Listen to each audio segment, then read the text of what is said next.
Avertissement. Même si l'expérience peut sembler attirante aux yeux de certains, je souhaite tout de même vous mettre en garde. On retrouve sur le net des rituels évocatoires de magie sexuelle où on invite ce type de démon à venir. Autant vous prévenir de ne jamais tenter de telles aventures. Vous allez au-devant de gros problèmes car l'expérience risque de durer dans le temps. Avoir des rapports sexuels avec un succube ou un incube ne comble pas un vide affectif. Au contraire, ce sont des prédateurs sexuels ni plus ni moins.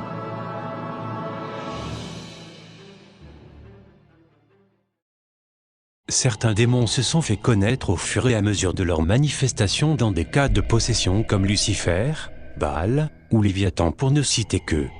Pourtant il existe d'autres démons qui ne sont pas aussi connus que leurs prédécesseurs et qui pourtant se sont manifestés à de nombreuses reprises. Découvrons ensemble les incubes et succubes, communément appelés démons violeurs en Europe et maris et femmes de nuit en Afrique. Mais de quoi s'agit-il exactement ? Des hommes ou des femmes se retrouvent dans des situations dans lesquelles ils constatent, souvent avec amertume, que leur corps est ou a été soumis à des relations liées au sexe, non avec une personne physique, mais avec des êtres spirituels, des esprits dont ils ne perçoivent pas le corps. Ces propos peuvent d'emblée susciter des réactions diverses, notamment auprès des pragmatiques et cartésiens qui n'y verraient que l'expression de mes fantasmes les plus prononcés. Mais il suffit de rencontrer certaines victimes de ces attaques, de se confronter à leur détresse, puis de voir comment dans certains cas les démons les agitent, pour réaliser que l'on bascule là dans une autre dimension de l'existence. Que se passe-t-il alors ? Il y a une connexion et une collision qui s'opèrent entre deux mondes censés ne pas entretenir ce genre de rapport, le monde des esprits ou monde cosmique, et le monde physique. Ce qui est une véritable violation des lois de Dieu, créateur du ciel et de la terre. Ces rapports intimes se caractérisent par des signes réels, voire des stigmates sur le corps de la personne, éjaculation, orgasme, souillure, griffures inexpliquées sur le corps. Les sensations que les personnes sujettes à ces attaques ressentent varient d'une victime à l'autre, le plaisir ou la douleur sont inscrits dans le domaine du rêve dans certains cas, tandis que dans d'autres cas l'homme ou la femme est incapable de se défendre face à cette oppression ou refuse de se défendre véritablement parce que la jouissance que lui procure l'esprit impur lui convient. Qui sont donc ces esprits et d'où viennent-ils ? Le dictionnaire définit l'incube comme un démon ou un esprit qui se couche sur, ce qui montre une position dominante, mâle. Quant au succube, c'est le démon ou l'esprit qui se couche dessous, ce qui fait d'elle, de par ce positionnement, un démon féminin. Ce sont des entités du bas astral que l'on peut classer directement dans la catégorie des démons au vu de leur puissance. Le succube est la version féminine et l'incube, la masculine. Dans la tradition occulte, il s'agit d'un démon qui prend l'apparence d'un être humain pour venir sur Terre, rechercher des rapports sexuels avec des humains de l'autre sexe. Le plus souvent pendant leur sommeil, la victime perçoit une forme, sent une odeur, une respiration, et entend parfois une voix. Dans d'autres cas, ils parviennent eux-mêmes à obtenir le nom de l'esprit qui les attaque. Parfois, c'est discret et difficile à déceler. Puisque l'acte sexuel survient pendant le sommeil de la femme, il n'en reste bien souvent aucun souvenir. Au réveil, elle croit simplement qu'elle a fait un cauchemar. Les indices se trouvent alors dans les draps. Il arrive que les femmes violées par les incubes éprouvent une telle excitation qu'elles se réveillent avec les draps tout mouillés. Parfois on retrouve même des traces de sperme alors que la victime s'était couchée seule. Il s'agit sans aucun doute de la semence de l'incube. Le violeur est malin et entend rester caché. Cependant, il faut éviter de se presser de donner à un esprit impur un genre féminin ou masculin. En effet, le diable et les esprits à son service savent brouiller les pistes, et l'homosexualité est aussi une pratique prisée par les démons. Par ailleurs, ils peuvent changer de genre quand cela est nécessaire, un succube pouvant très bien emprunter une nature mâle afin de posséder sa victime. Les vocables mari de nuit et femme de nuit, ainsi que l'expression démon violeur, peuvent cependant porter à confusion dans la gestion de ces cas. En effet, aucune de ces appellations ne résume à elle seule les natures diverses de ces attaques ou présences ténébreuses. Premièrement, ces esprits ne sont pas tous des maris ou des femmes au sens de l'alliance du mariage, car si certains agissent bien sur la base d'un contrat de mariage satanique, donc en tant qu'époux invisibles, d'autres ne sont que des esprits profitant de l'ouverture d'une porte spirituelle pour parvenir comme des voleurs à leurs fins impures. Par ailleurs, tous ne sont pas des démons, puisqu'il s'agit le plus souvent d'esprits humains, c'est-à-dire de sorciers, de magiciens, de pratiquants d'arts divinatoires ou autres personnes initiées aux sciences mystiques. Ensuite, ils ne sont pas condamnés à agir uniquement la nuit. Il ne faut donc pas que la personne attaquée ou visitée pendant la journée pense qu'il ne s'agit pas de ce dont je parle dans cette vidéo. C'est la même chose. Le mot nuit fait allusion à ce qui est du ressort des ténèbres. Enfin, parler de viol risque également d'occulter le fait que certaines personnes finissent par s'habituer à ces esprits et à en faire des amants secrets. Les succubes et les incubes sont à la recherche de l'énergie vitale, la plus pure des énergies, qui se trouve dans le premier chakra, que l'on appelle le chakra racine ou Muladhara. C'est lui qui capte l'énergie de la Terre pour ensuite la diffuser dans les corps physiques et subtils. C'est lors de l'acte sexuel que l'on condense le plus cette énergie vitale, qui est ensuite libérée lors de l'orgasme. Pour parvenir à faire jouir leur victime, et donc récupérer cette énergie, les succubes et les incubes vont agir sur leur taux vibratoire respectif afin de l'aligner avec celui de la personne qu'ils sont en train de manipuler.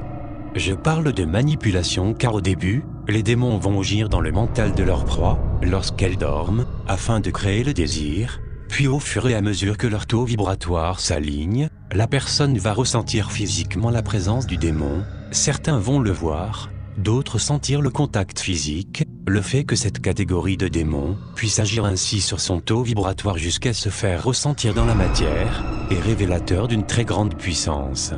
Les succubes et les incubes agissent indifféremment sur les hommes ou les femmes, et n'ont pas de préférence sexuelle.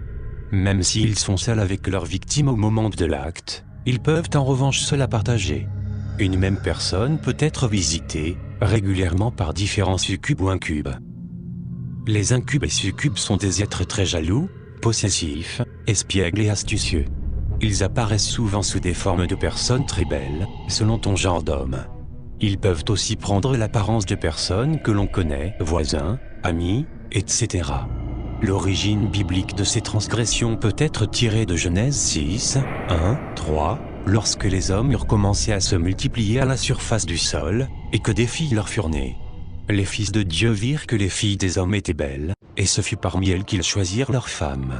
Alors l'Éternel dit, « Mon esprit ne restera pas toujours dans l'homme, car celui-ci n'est que chair, et ses jours seront 220 ans. » Ces fils de Dieu sont les anges. Ils ont transgressé les principes de Dieu avec la complicité des femmes de la terre qui les ont trouvés beaux et rassurants. Le fait pour les anges de ne pas avoir gardé leur rang équivaut à une violation d'un commandement de Dieu. Si les anges ont quitté leur rang, c'est qu'ils se sont abaissés à celui des femmes. Puisque le tiers des anges ayant suivi Lucifer, et qui sont devenus des démons, n'ont pas tous renoncé à ces relations contre nature. D'ailleurs les hommes de la terre dont il est le maître, à savoir les satanistes, magiciens, sorciers, cartomanciens, et autres mystiques, ont également reçu le savoir du chemin, qui conduit jusqu'à l'âme de la victime. Ces unions, nous révèle la Bible, peuvent générer des enfants. Genèse 6, 4.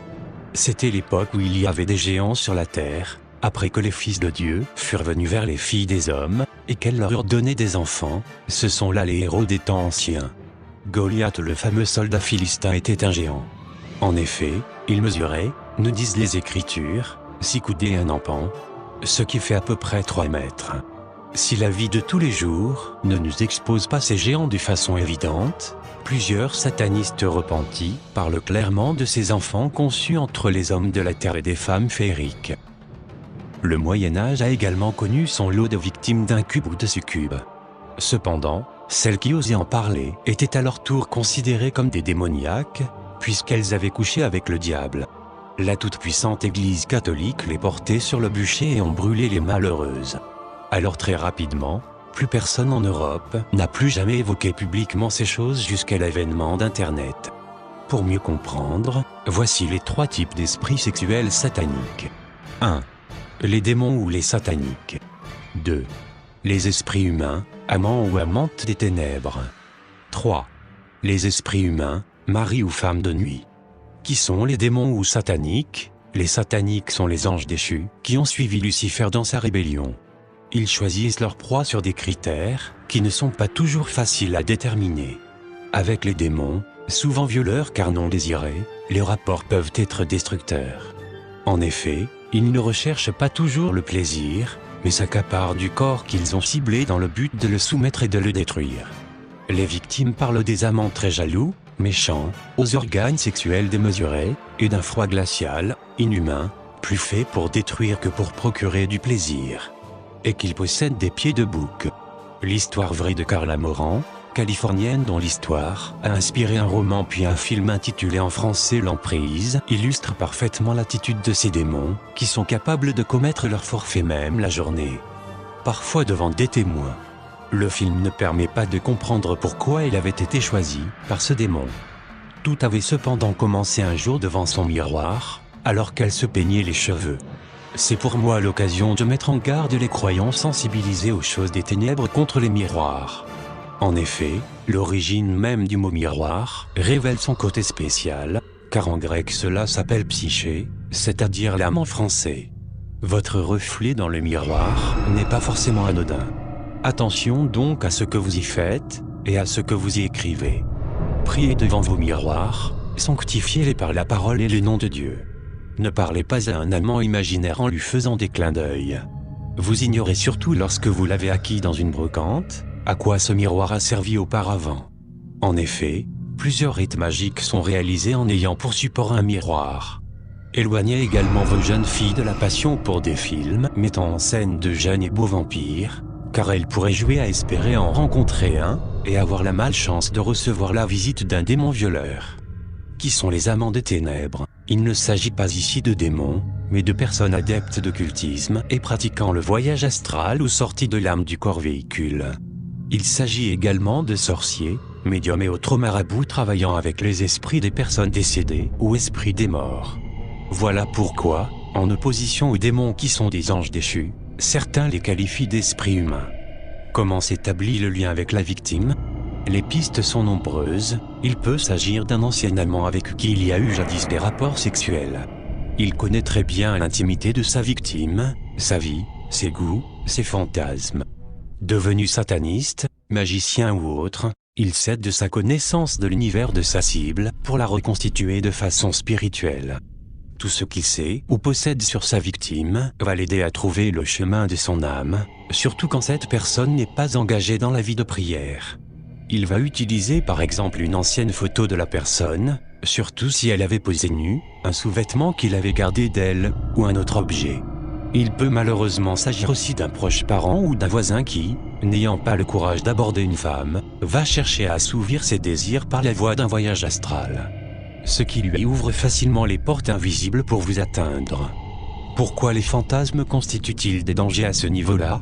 Une première réponse se trouve dans Proverbe 16, 30. Celui qui ferme les yeux pour des méditations perverses, celui qui se mord les lèvres, a déjà consommé le mal. Or si quelqu'un se masturbe en pensant à une personne, qui n'est pas son conjoint, spirituellement il consomme le mal. Et cet état de péché est une fragilité qui fait tomber ses défenses, puis qui ouvre des portes spirituelles invisibles. Ce qui légitime alors le sorcier, le démon ou autre pratiquant des ténèbres dans la possibilité d'y entrer. Les pensées impures, ne maudis pas un roi, même dans ta pensée, et dans ta chambre à coucher, ne maudis pas un riche, car l'oiseau du ciel en emporterait l'écho, la gendarmerie redirait ce que tu as dit. Ecclésiaste 10, 20. Les pensées contraires à la lumière, les pensées mauvaises, sont susceptibles d'être entendues par les anges et les démons, c'est-à-dire la gendarmerie. Et, dit la parole biblique, ils peuvent redire ce que tu as dit dans ton cœur. Ainsi, quand une personne pense, calcule, espère coucher avec telle ou telle personne, qui n'est pas son mari ou sa femme, il génère contre lui des rapports dans le monde invisible. Les anges pour un usage lié au jugement de Dieu, et les démons pour un autre. Or un sorcier, un médium ou un magicien occulte ne collabore pas avec les anges de Dieu, mais avec les démons. Ceux-ci sont donc en mesure de transmettre les informations recueillies des pensées perverses de la personne, afin qu'ils s'en servent. Si une jeune femme se masturbe en s'imaginant avoir des rapports avec son voisin, le sataniste va s'employer à revêtir le visage de la personne et venir en rêve coucher avec elle.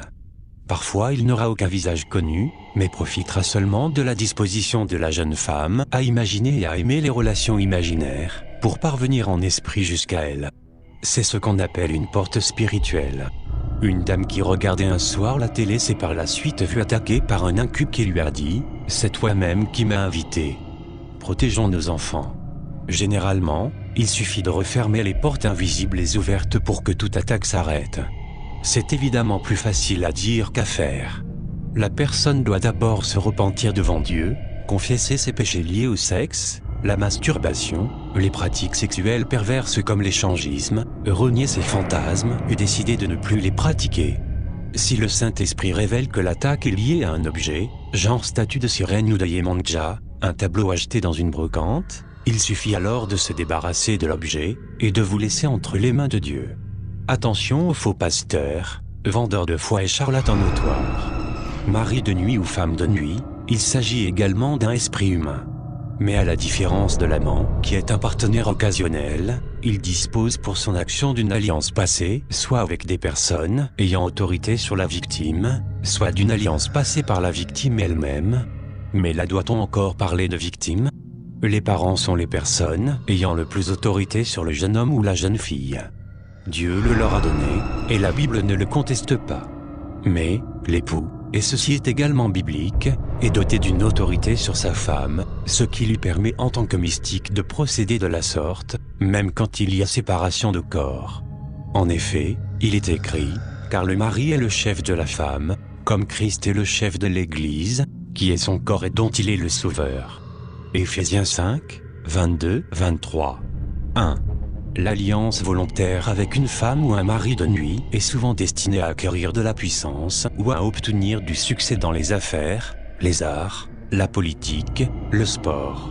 Ces alliances s'accompagnent souvent d'un certain nombre d'interdits ou d'obligations parfois contraignantes. Pour certaines personnes, cela se solde par l'interdiction de contracter un mariage dans le monde réel, puisqu'il y en a déjà un dans le monde invisible.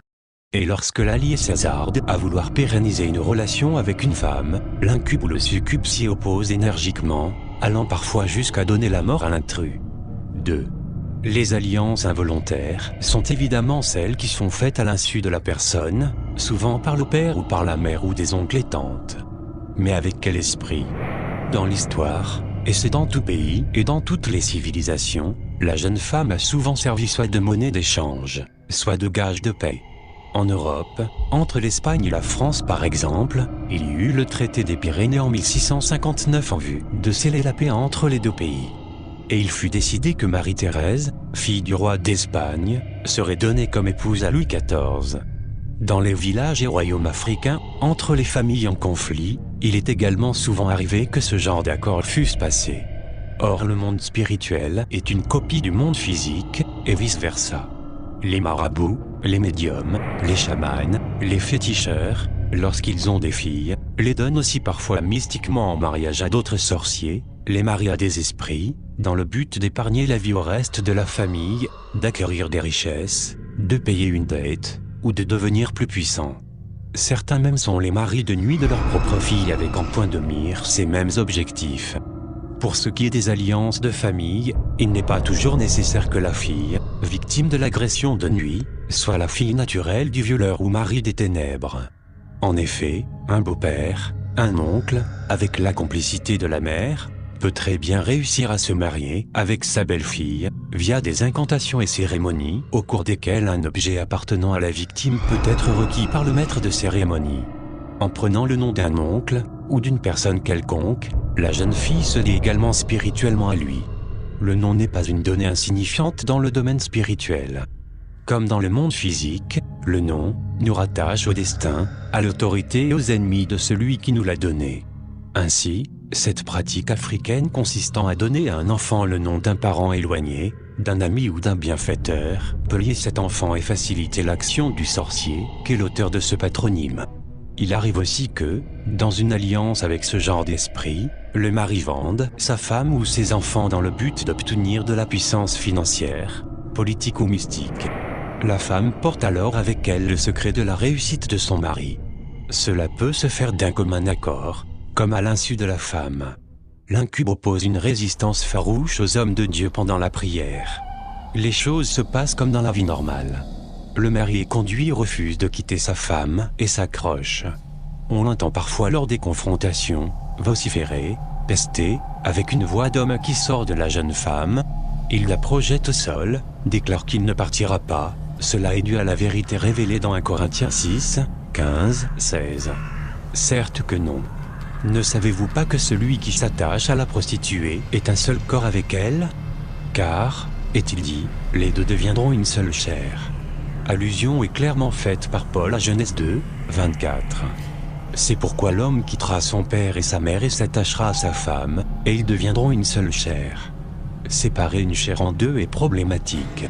Voilà pourquoi, dans la vie de tous les jours nous voyons des hommes tuer enfants et épouses, juste parce que cette dernière a demandé le divorce. Le mari de nuit n'est pas différent. Ainsi donc, dialoguer avec un esprit impur ne nous sert pas toujours de lumière. Même quand la libération est effective, il faut demeurer vigilant dans les jours, voire les mois à venir. En effet, Jésus-Christ nous met en garde en ces termes: lorsque l'esprit impur est sorti d'un homme, il traverse des lieux arides, cherche du repos et n'en trouve pas. Alors il dit: je retournerai dans ma maison d'où je suis sorti, et quand il arrive il la trouve vide, balayée, ornée. Il s'en va et prend avec lui 7 autres esprits plus mauvais que lui. Ils entrent dans la maison, s'y établissent, et la dernière condition de cet homme est pire que la première. Il en sera de même pour cette génération mauvaise. Matthieu 12, 43, 45. Une personne avertie en vaut 2. Conséquences dans la vie quotidienne. La première chose qui vient à l'esprit, c'est un sentiment de honte, l'impression d'être seul dans sa douleur. La victime n'ose même pas en parler à son mari ou à sa femme, tellement elle se sent mal. Dans la vie de tous les jours, beaucoup de femmes ont du mal à trouver un conjoint, car sans même qu'elles ne comprennent pourquoi, les prétendants s'en vont voir ailleurs. Et quand ils ne divorcent pas, ils se comportent rarement comme de bons maris, et ont du mal à rassurer ou à rendre la femme heureuse. C'est l'esprit impur qui met sur la femme comme un voile, qui ne permet pas au conjoint de faire ce que lui-même fait dans les ténèbres. Il refuse la concurrence. Il y a également une difficulté à avoir un enfant, les fibromes sont fréquents, une vie semée d'embûches, des difficultés quand on est marié, à consolider son couple. En effet, certaines malédictions par le lien de sang. Alors aussi longtemps que la victime est liée à la cause par ce lien, aussi longtemps qu'elle est la fille ou qu'il est le fils de ses parents, si c'est eux qui ont conclu l'alliance, elle peut en être affectée, croyant ou pas. Vous dites: nous avons conclu une alliance avec la mort. Nous avons fait un pacte avec le séjour des morts. Quand le fléau débordant passera, il ne nous atteindra pas. Ésaïe 28, 15. Il s'agit ici de ces personnes qui concluent des alliances avec les sorciers ou des magiciens, afin d'être protégés et être forts. Souvent en Afrique et ailleurs dans l'hémisphère sud, les parents consultent des chamans ou des marabouts dans le but, disent-ils, de protéger les enfants. Or ils ne maîtrisent jamais le contenu de l'accord que passe le féticheur avec l'esprit avec lequel il entre en contact. Que négocie-t-il? Que demande en retour cet esprit? Les parents qui ne peuvent pas toujours décoder le langage du sorcier ne le savent pas. Conclusion: en sus de la protection, les enfants héritent en même temps d'une malédiction, soit sur leurs études, soit dans leur vie de couple, ou bien encore dans un autre domaine. Car le marabout ou le médium se retrouve mystiquement sur un marché, et comme dans tout marché, il n'y a rien pour rien. Comme avec les anges qui, au commencement, aimèrent les femmes des hommes, ces esprits impurs vont souvent demander à partager une intimité sexuelle avec les filles de la famille. Et si le marabout ou le sorcier est un piètre négociateur mystique, il peut lâcher tout ce que l'esprit exige, pourvu que ce que le client demande marche. Non seulement l'effet escompté après le pacte ne sera pas éternel, les enfants ne profiteront pas toujours dans le temps de cette protection, mais encore, ils seront foulés aux pieds, c'est-à-dire, ils se retrouveront par terre, frappés de toutes sortes de soucis, envoûtements, le célibat, la stérilité, l'impuissance chez les hommes, la malchance dans vos activités, etc. Cela signifie que l'esprit de femme de nuit et de mari de nuit s'attachera aussi à l'enfant, et une fois grand, il sera victime de l'incube ou du succube. Jusqu'à ce qu'ils en prennent conscience et décident de dire véritablement « stop ». C'est la fin de notre vidéo. Que Dieu vous bénisse. Un pouce bleu si vous aimez la vidéo, et n'hésitez surtout pas de vous abonner. À très bientôt.